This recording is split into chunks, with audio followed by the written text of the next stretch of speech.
আমাদের hospital pair charity আপনারা যে ভদ্রমহিলাকে দেখতে পাচ্ছেন, আমরা ওনার সাথে একটু কথা বলবো। আপনারা এই ভদ্রমহিলার মুখ থেকে সে কথাগুলি শুনবেন। আপনারা দেখতে পাচ্ছেন যে উনি একজন অচল মানুষ। ওনার পা দেখতে পাচ্ছেন, ওনার হাত দেখতে পাচ্ছেন, খাবার দেখতে পাচ্ছেন। আচ্ছা, আপনার যে এই যে খাবারটা খাচ্ছেন, এই খাবারটা কে আইনা দিছে আপনাকে? আমার মা। আপনার মা? আপনার মা আইনা দিছে। আচ্ছা, এই হইল ওনার মা, যিনি নিজেও হাঁটতে পারে না এবং হাত ভেঙে গেছে। যে হাত উনি উঠাচ্ছে এই হাত ভাঙ্গা, উনি হাঁটতে পারতেছে না। আন্টি, আপনার কি কোনো একটা হাতের লাঠি হইলে আপনি হাঁটতে পারবেন?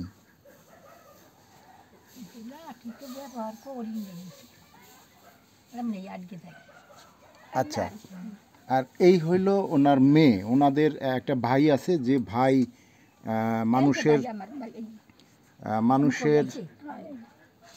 সে কাজ করে এবং তাদের পরিবার চলে। তাদের যে খাবারটা দেখতে পাচ্ছেন, এই খাবার তার মা তাকে এনে দিয়েছেন। আপনাদের সবার কাছে রিকোয়েস্ট থাকবে যে এই বোন এবং এই মাসিমা, আপনারা সবাই ওনাদের জন্য প্রার্থনা করবেন যেন ওনারা ভালো থাকে, সুস্থ হতে পারে। যে হাতটা লড়াচ্ছে আপনারা দেখতে পাচ্ছেন, সেই হাতটা ওনার ভাঙ্গা, যেন একটা লাঠির ব্যবস্থা হয়। এবং এই যে বোনকে দেখতে পাচ্ছেন, এই বোনেরও চলাফেরায় খুব সমস্যা।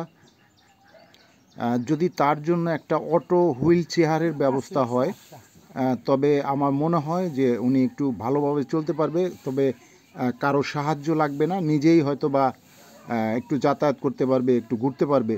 কিন্তু উনি পা ভর দিয়ে হাঁটে। ওই যে পার দিকে যদি তাকান তবে দেখতে পারবেন যে উনি পায়ে ভর দিয়ে হাঁটে। এমনি আপনার অন্য কোনো সমস্যা আছে? অর্থনৈতিক সমস্যা, টাকা পয়সার সমস্যা? টাকা পয়সার সমস্যা আছে? টাকা পয়সার সমস্যা আছে না? খাবার দাবারের সমস্যা আছে? আচ্ছা, আমরা আপনাদের জন্য প্রার্থনা করব, আপনাদের পরিবারের সবার জন্য প্রার্থনা করব। আমরা খ্রিস্টান, আমাদের একটি প্রতিষ্ঠান আছে হসপিটাল পেয়ার চ্যারিটি। এই চ্যারিটির মাধ্যমে আমরা চেষ্টা করব যে দেশবাসীর কাছ থেকে আপনাদের জন্য কিছু একটা করার। আমরা বলবো না সাহায্য, আমরা বলবো উপহার। হ্যাঁ, মানে সাহায্য করার মতো ক্ষমতা আমাদের নেই, একমাত্র ঈশ্বরের আছে। কাজেই আপনারা যারা এই মেয়ে এবং মাকে দেখছেন, বিশ্বাস করি যে আপনাদের হৃদয় কথা বলবে এবং এই মা এবং তার মেয়ের জন্য সাহায্যে আপনারা এগিয়ে আসবেন। আমরা বিশ্বাস করি যেমন আমাদের প্রভু দয়ালু, আপনারাও দয়ালু। কাজে এই সন্তানদের মুখের দিকে তাকিয়ে এই সন্তানদের জন্য আপনারা, বিশ্বাস করি, কোনো না কোনো চিন্তা আপনারা করবেন, যেন আপনাদের হৃদয় কথা বলে, আপনাদের হৃদয় যেন সাড়া দেয় এবং এই সন্তানেরা যেন কিছু একটা পেতে পারে।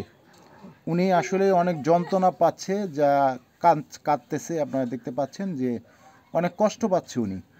কাজে আপনাদের সবার কাছে রিকোয়েস্ট, আপনারা এই পরিবারের জন্য প্রার্থনা করবেন। আমরাও চেষ্টা করব যেন এই সন্তানদের জন্য আমরা কিছু করতে পারি। ধন্যবাদ সবাইকে।